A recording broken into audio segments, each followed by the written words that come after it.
In the past few months, I have watched way too many anthology films or series. Like, way too many. गिनाता हूँ मैं. पावा का दाइगल, पिट्टा का थालू, पुत्तम पुद्धू कलाई, home stories, Zindagi in shorts, wine reflections. This one was screen at the San Diego international film festival, तो शायद से सबको पता नहीं होगा इसके बारे में. Ludo, Ajeeb Daastaans, unpaused and love death and robot season 2. And to be very honest, out of all of them, the one that I really liked was Unpaused. क्योंकि उसके एक तो सारे के सारे स्टोरीज अच्छे थे and it had that unifying controlling idea that is the pandemic. अच्छा हाँ, this was another reason I felt burnt out with anthologies, pandemic related stories. I was like हाँ अब बस हो गया, I am already in the bloody pandemic और याद मत दिलाओ. So going into Solos, I was very apprehensive. I was almost not going to watch it. But it has some of my favorite actors. तो सोचा चलो देख ही लेते हैं. Well, I'm glad that I did because it's good. It's really good. Credits time. Solos is created by David Weil. It is written by Weil, Becca Bowling, Stacey Ose Kofor, and Tori Sampson. And it is directed by Weil, Sam Taylor Johnson, Zach Braff, and Tiffany Johnson. It features Uzu Aduba, Nicole Behari, Anne Hathaway, Anthony Mackie, Helen Mirren, Constance Wu, Morgan Freeman, Jack Quaid, and Dan Stevens. Of course, और भी बहुत सारे लोग हैं who deserve your attention and applause. तो उनके लिए please sit through the credits, नहीं तो ऐसे इधर देखना पड़ेगा. और जब देख रहे हो तो वीडियो को लाइक और शेयर कर देना, चैनल को सब्सक्राइब कर देना और कमेंट्स में लिख ही देना कि सोलोस के सारे एपिसोड में से which one was your favourite. Also a little disclaimer, everything in these episodes or short films, whatever you like to call it, are spoilery. So I'll try and keep it as spoiler free as possible. A brilliant physicist played by Anne Hathaway, obsessed with traveling through time, discovers two unlikely characters standing in the way of her epic breakthrough. Yeah, as a big fan of Baron Baudar's Dark, this seemed like a very lame attempt to water down that show's sprawling arcs and pass it through a Bollywood filter. I think Hathaway is great. She has the ability to tear through lines and lines of verbose dialogue while displaying a wide array of emotions. But क्या है ना, it gets dull after a time. I'm not particularly against exposition. This whole film slash show is wholly dependent on exposition. But it needs room to settle in your heart and mind so that you can connect with this person in this small amount of time. That didn't really happen with me in this case. However, like I said, Hathaway is a brilliant actor. She will keep you engaged and even get you emotional during the final moments. But the whole ordeal won't be very memorable. After learning that his time on Earth is limited, Tom, played by Anthony Mackie, purchases a controversial new product for his family. And during the process of learning what exactly this controversial new product will do, he understands what his family means to him. Mackie just knocks it out of the park here. It's just him in a room with himself, literally and metaphorically. And he just describes his character's entire lifetime, initially in a very superficial manner, but then he keeps going deeper and deeper, and it's fascinating. The camera work and editing is minimal to help you focus on what's important. The writing is very simple. Despite being from different backgrounds, I'm sure you will relate with the nuances of his familial relationships. It hinges on the saying that we understand the value of something when we have lost it, and twists it a little by saying that we understand the value of something when we know we are about to lose it. In addition to that, it also delves into the notion of how replaceable we actually are. Not in the eyes of your bosses or colleagues or those who conduct business with you, but the people who love you unconditionally. Since all these are stuff that I think about very often, I loved it. And yes, I was crying with Mackie. While hurtling through space on a mysterious trip to the farthest reaches of the universe, Peg, played by Helen Mirren, recounts a lifetime of events that led her to this moment. Initially, I was a little lukewarm about it because I couldn't get a reading on Peg. I felt she was probably a little arrogant and dismissive. But then, as time went by, arrogance changed into timidness, and her being dismissive changed into her anxiety issues. Her story displayed that we can lose out on so much if we continue to marinate in self doubt. I'm not saying that having self doubt is stupid or uncool, it's very natural.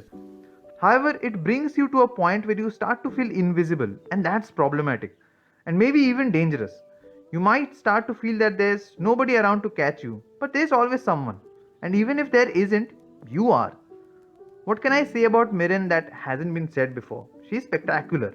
Her costume design and the set design is great, but they kind of dissolve once Mirren starts to flex her acting chops.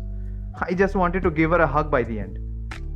20 years after a global event drove the world to lock themselves inside, Sasha, played by Uzo Aduba, tries to outwit her smart home that she fears may now be manipulating her to leave. I think that most of us who have had the privilege of staying in our homes to avoid the pandemic and public contact will relate with this very hard. There's not a sliver of a doubt about that. But it comes down to the execution and the direction. I think Aduba tries her best to channel the fear that we all have of going outside after spending such a long time in our house and away from other humans. But there's not a lot of levels to it. It's a little one note, and that gets boring after a point. That's just me though. Given how everything is subjective and the unique feelings every viewer will have regarding the pandemic, maybe they will feel differently about it.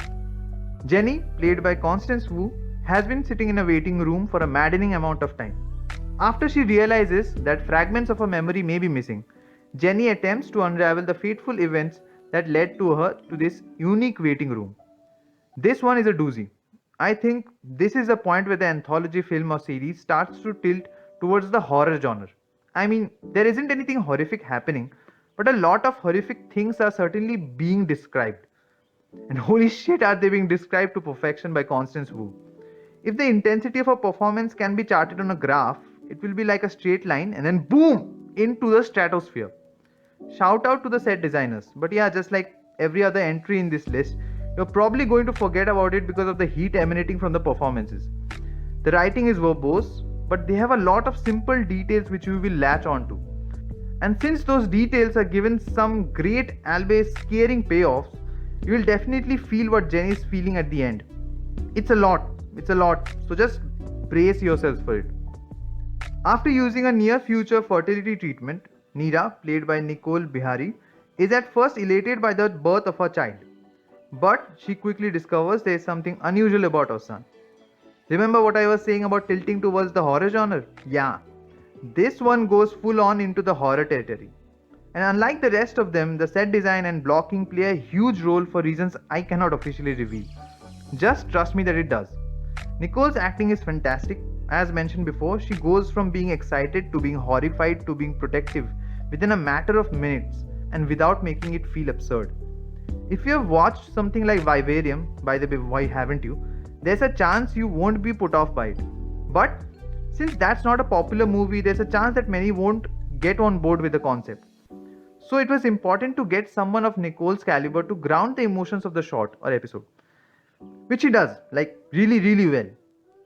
I think it also comments on the parent child dynamic in an African American household. But since I'm not an expert at it, I will refrain from commenting on it any further. Please feel free to educate me in the comments. A young man, Otto, played by Dan Stevens, searches for an old man, Stuart, played by Morgan Freeman, who is believed to be suffering from dementia. Otto provides Stuart a means to regain his memory implants that Otto procured on the black market.